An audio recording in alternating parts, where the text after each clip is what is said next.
Member for Vancouver Fairview.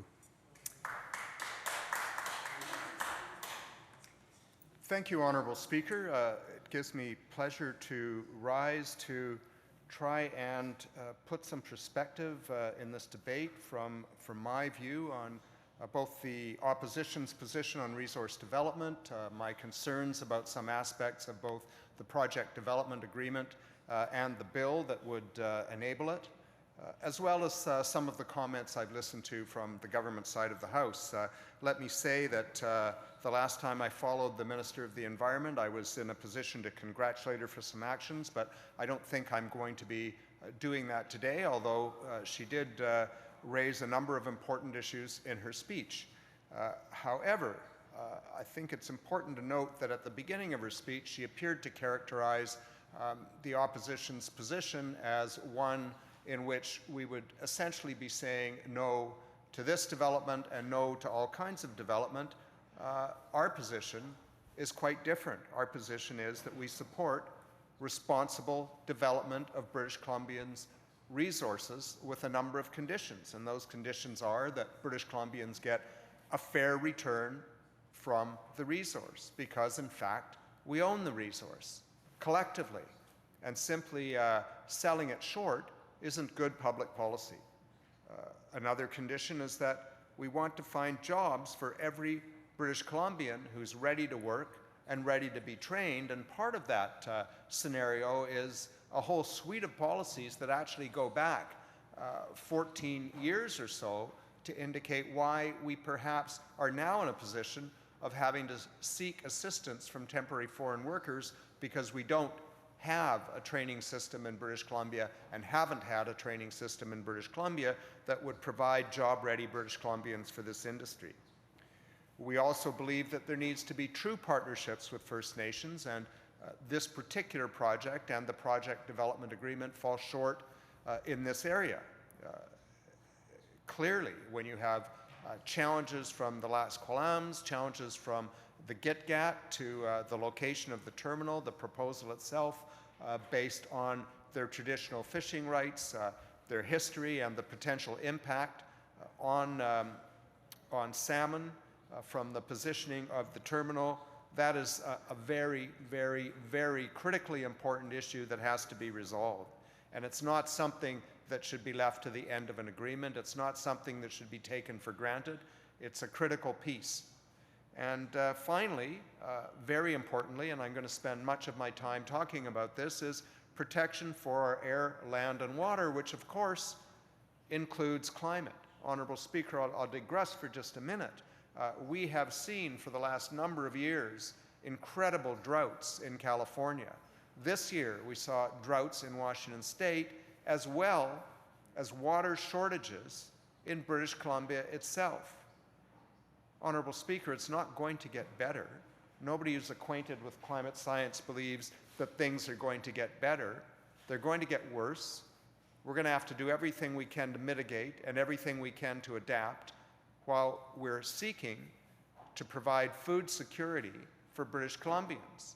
Food security that's challenged on one hand by the failure of other jurisdictions to provide the quantity of food that they've been able to provide us in the past, and on the other hand by the fact that population in BC is going to grow considerably, as members on the other side have pointed out, in the next 2 decades, and we need to be able to increasingly provide food ourselves, to grow our own food, and that will be constrained, Honourable Speaker, by changes that are brought on to both climate and water supply by a continually changing climate. So we say on this side of the House that, notwithstanding the Environment Minister's and others' claims, and I'll get to those in a minute, that natural gas is the cleanest burning fossil fuel, and therefore we should be willing to provide it to others who are currently burning coal and diesel, and that they will have the cleanest facilities, and it's important to listen to the word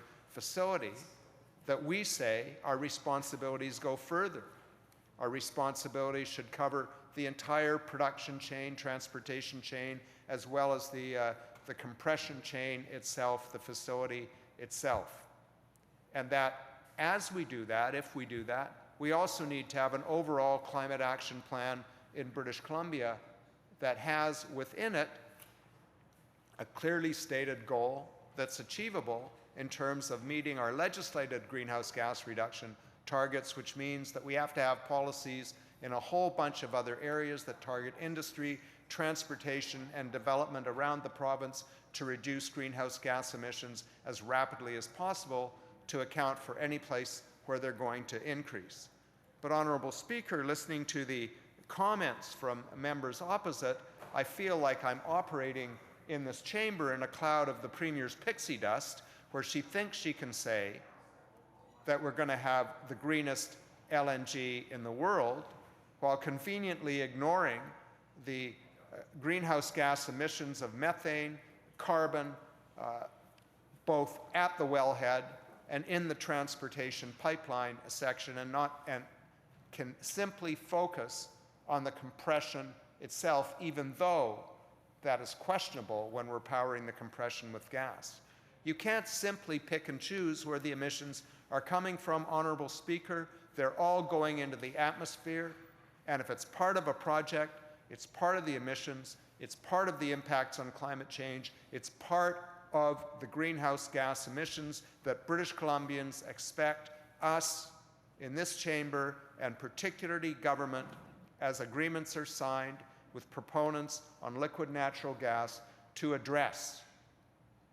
Because British Columbians are tired of hearing that we have to choose between the environment and the economy, British Columbians increasingly are aware that an economy that isn't built on sound environmental protections that include a solid plan to control, limit, and eventually eliminate greenhouse gas emissions isn't in the economy's interest, isn't in their interest, isn't in the interest of future generations. It instead leaves a very, very expensive legacy that will have to be carried by children, by grandchildren, and by great-grandchildren.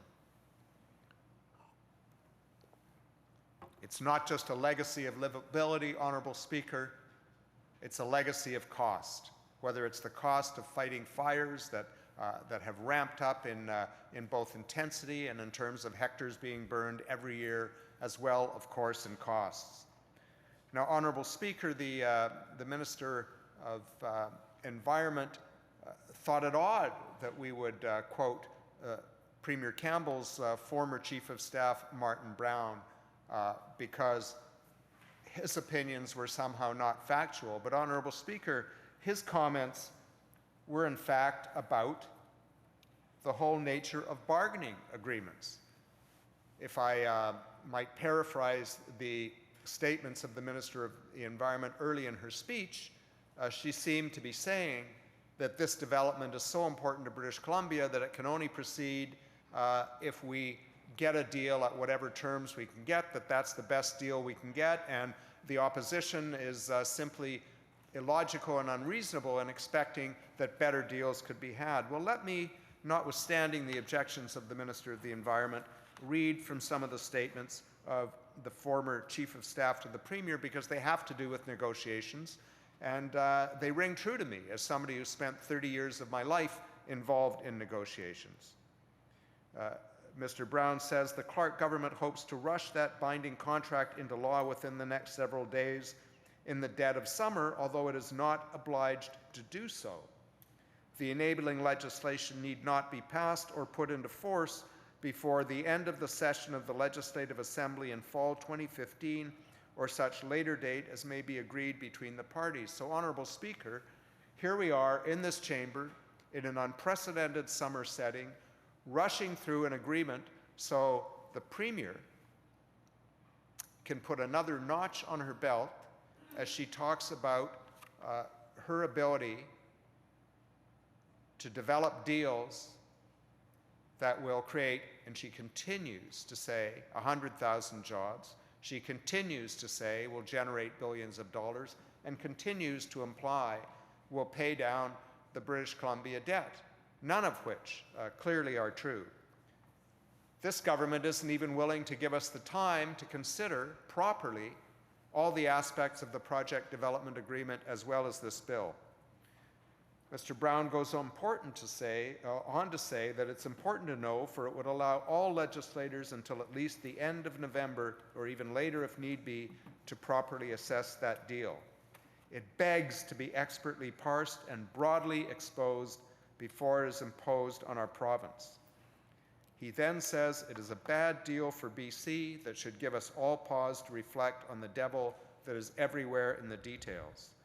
The fine print of that deal will commit our province to a course that is environmentally reckless, fiscally foolhardy, and socially irresponsible. We should not accept this deal that would enshrine an unprecedented 25-year tax giveaway to state oil companies. Nor should we accept that the price for attracting any LNG project is a deal that amounts to a wholesale sellout of our provincial sovereignty. We should not be content to let the government sell out British Columbians' long-term capacity to appropriately manage, tax, and regulate our most valuable non-renewable resource, or to properly price and minimize the massive greenhouse gas emissions that will result from LNG exports. Brown also said you were going to form government. Honourable Speaker, Honourable Speaker, let's look at what the benefits are to British Columbia. Honourable Speaker, what we are seeing in this agreement is a particularly favourable tax regime for this proponent, one that will be replicated for other proponents in the future. It also allows the proponent to write off capital costs against profits until they're paid off, Honourable Speaker. It also allows a particular reduction in the corporate tax, and it has a lower special natural gas LNG tax than was originally proposed by the government. But critically, Honourable Speaker, it locks that in for a period of 25 years. Honourable Speaker, I listened to the Minister of Finance on CBC about a week ago say that, oh, no, we're not binding the hands of future governments. We're simply saying that if a future government changes the tax regime, that the proponent will be reimbursed dollar for dollar by the people of British Columbia. Honourable Speaker, it's sophistry. That's tying the hands of future governments. It's tying the hands of British Columbians. We have a deal that could have up to 70% temporary foreign workers at its late stages and 40% overall during most of construction. We have a quote from an interview of Michael Culbert of Pacific Northwest LNG in which he says, "We will hire Canadians if Canadians are available to do the job. It comes down to the ability to source Canadian labor." Honourable Speaker, it's unfortunate that the Jobs Minister, who has repeatedly stated how important it is for us to employ British Columbians, to create opportunities for British Columbians, to create training opportunities for British Columbians, it's unfortunate she is not in this House, because when she was Advanced Education Minister in 2002, she oversaw the dismantling of the apprenticeship requirements that conform to Canada's Red Seal requirements in British Columbia, and that, Honourable Speaker, is why so many young British Columbians don't have the certifications that are needed and will be necessary to accept these jobs and many other jobs. The government need look no further than themselves for any shortages that foreign corporations may find when they come in here looking for skilled workers. Honourable Speaker, we are now reaping the reward of Liberal government policies from their first term in office. Honourable Speaker, I am going to close my remarks shortly because others on this side of the House, particularly the member for Surrey Newton, whose responsibility it is particularly to speak to this issue, have a number of remarks to make. But it is important, Honourable Speaker. The Minister of Environment referred to the statements of Matt Horn of the Pembina Institute. And Matt Horn of the Pembina Institute in a recent blog has pointed out that this agreement ties the hands of government with respect to future environmental regulations in a number of very significant ways. Honourable Speaker, if a future government wanted to address greenhouse gas policy or rising emissions in British Columbia and the impacts of those emissions, for instance, by requiring the proponent to use more renewable energy rather than burning natural gas, it would be the people of British Columbia who would have to be paying effectively for the industry's environmental impact in British Columbia, not the people who are profiting from it. It is not, Honourable Speaker, keeping our environmental options open for government and the people of BC. It is not, Honourable Speaker, leaving room for a future government to deal with environmental policies or to deal with measures that have costs that are important, that we may deem to be important in the future. And that, Honourable Speaker, is why so many people on this side of the House disagree with the government's approach, disagree with the 25-year deals, disagree with the guaranteeing to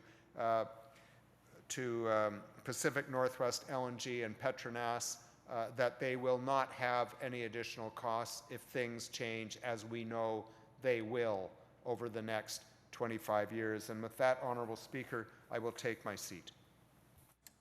Thank you, Member.